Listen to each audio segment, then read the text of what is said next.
From auction to ashamed. It all started when I stumbled upon an online auction for a Dybbuk box.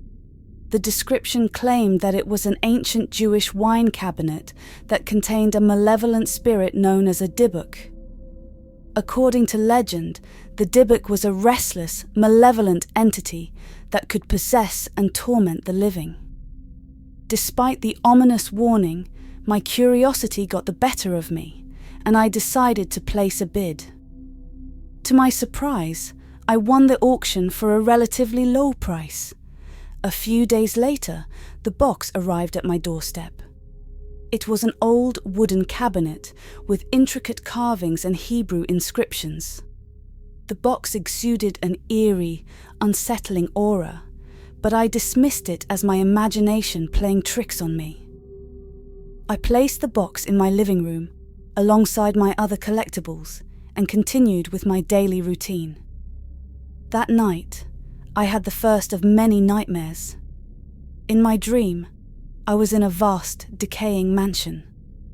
The walls were covered in mold, and the air was thick with the stench of rot. As I wandered through the endless hallways, I felt a demonic presence watching me.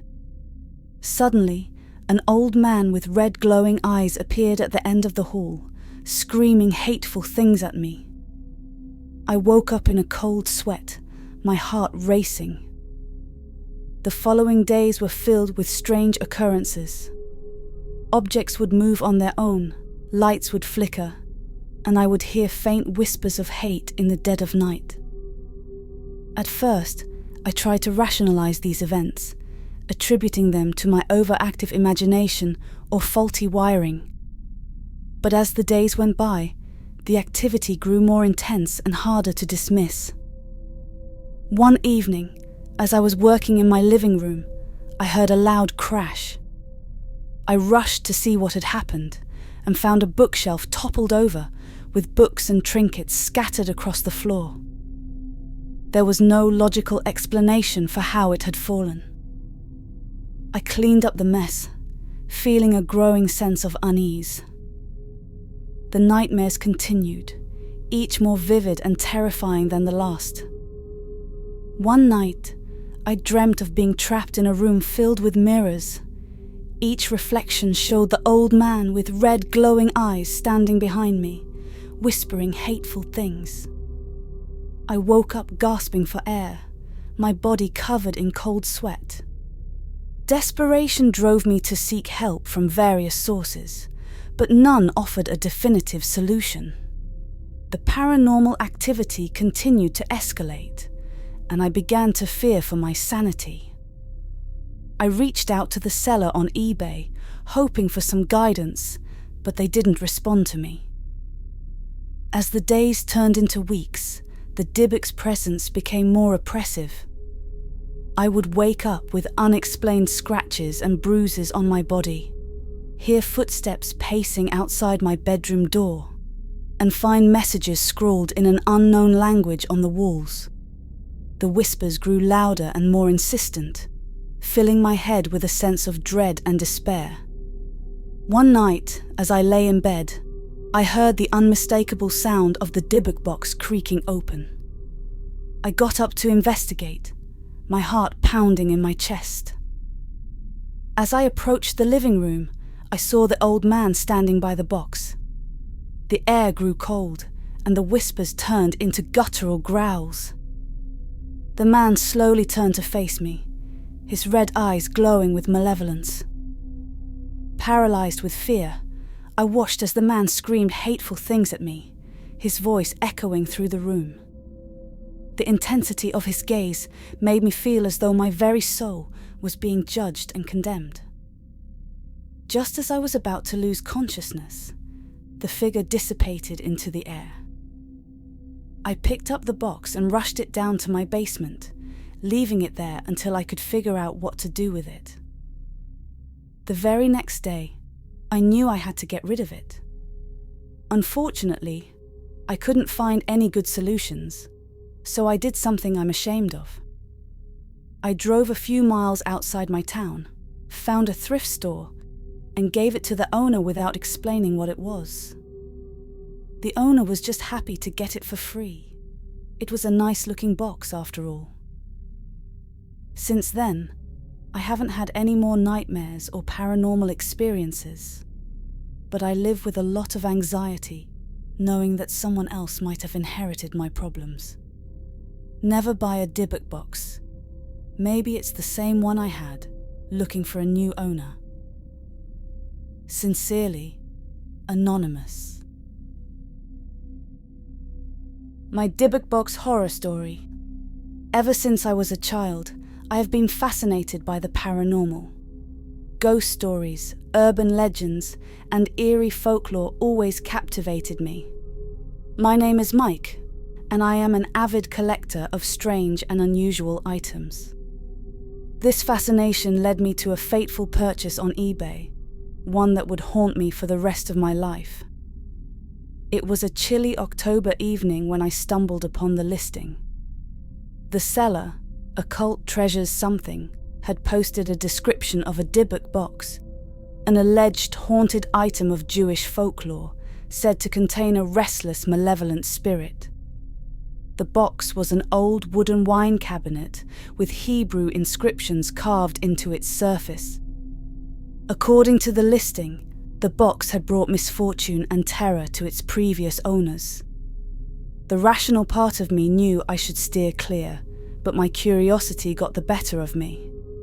I placed a bid and won the auction for $250. The package arrived a week later. The box was wrapped in layers of bubble wrap and stuffed inside a cardboard box with a note that read, "Do not open." My heart raced with excitement and fear as I carefully unwrapped it. The Dybbuk box was smaller than I had imagined, about the size of a shoebox, and the Hebrew inscriptions were faded but still visible. Ignoring the warning, I decided to open the box. I don't know what I was expecting. Maybe a puff of smoke or a cold breeze, but nothing happened. Inside, I found a few odd trinkets, a small lock of hair, a dried rose, and a tarnished silver coin. I placed the items back in the box and set it on a shelf in my study. A few nights later, I had the first of many unsettling dreams. In the dream, I was standing in a dark, endless corridor. Faint whispers echoed around me, growing louder and more frantic as I walked. I felt a cold hand grip my shoulder, and I turned to see a gaunt, pale figure with hollow eyes staring at me. I woke up in a cold sweat and terrified. Over the next few days, strange things began to happen. At first, it was small, easily dismissible occurrences. Objects would move slightly from where I had left them. Lights would flicker, and I would hear faint, indistinguishable whispers. But as the days went by, the activity escalated. One evening, I was sitting in my study, reading a book, when I heard a loud crash from the kitchen. I rushed out to find a vase shattered on the floor. I didn't own a cat or any other pet that could have knocked it over. I cleaned up the mess, trying to convince myself it was just the house settling or some other rational explanation. But the events became harder to dismiss. One night, I woke to the sound of my bedroom door creaking open. I sat up in bed, straining my ears. The door slowly swung open, revealing nothing but darkness. As I stared into the void, I felt a cold breeze wash over me, and the whispers returned, louder and more distinct. I could hear my name being called, mixed with a language I couldn't understand. I decided to do some research on the Dybbuk box and its origins. According to Jewish folklore, a Dybbuk is a malicious spirit believed to be the dislocated soul of a dead person. It is said to possess the living and wreak havoc until it is properly exorcised. The more I read, the more I realized the danger I had invited into my home. I reached out to the seller on eBay, hoping for some guidance or advice. Their response was terse and cryptic. "The box is your problem now." Do not attempt to destroy it, or the spirit will be unleashed. Desperation began to set in. The paranormal activity intensified. I would wake up with unexplained scratches on my body, hear footsteps pacing outside my door, and find messages scrawled in the dust on my furniture. The whispers became a constant presence, filling my head with a sense of dread and despair. One night, as I was sitting in the study, the Dybbuk box on the shelf began to shake violently. The trinkets inside rattled, and the Hebrew inscriptions seemed to glow faintly. I watched in horror as a thick black smoke began to seep from the edges of the box, coalescing into a shadowy figure. The room grew unbearably cold, and the whispers turned into anguished screams. The figure lunged at me, and I felt an icy grip around my throat. I couldn't move, couldn't breathe. My vision blurred, and I felt a sense of overwhelming dread and helplessness. I felt my life slipping away when the figure suddenly released its grip and vanished into the darkness. I collapsed onto the floor, gasping for breath, my body shaking uncontrollably. I knew I couldn't stay in the house any longer. I packed a bag with the essentials and left, seeking refuge at a friend's place. I didn't tell him the full extent of what had happened, only that I needed a place to stay for a while. He welcomed me without question, and for a brief moment, I felt a sense of relief. But the torment followed me. The whispers returned, now louder and more insistent. I would wake up to find the Dybbuk box on the nightstand beside me, even though I had left it behind. My friend began to notice the strange occurrences and grew increasingly concerned for my well-being. Desperation turned to fear, and fear turned to hopelessness. I reached out to a rabbi, hoping for a solution, but his response was grim. He told me that the Dybbuk had formed a bond with me, feeding off my fear and despair. The only way to break the bond was to perform a ritual that required immense spiritual strength and faith, qualities I wasn't sure I possessed. I decided to confront the Dybbuk one last time. I returned to my house, armed with holy water and a prayer book, hoping to cleanse the house and rid myself of the spirit. As I entered the study, the Dybbuk box was already shaking violently, the black smoke beginning to seep out once more. I began to recite the prayers, sprinkling holy water around the room. The smoke thickened, and the shadowy figure emerged, its hollow eyes staring into mine.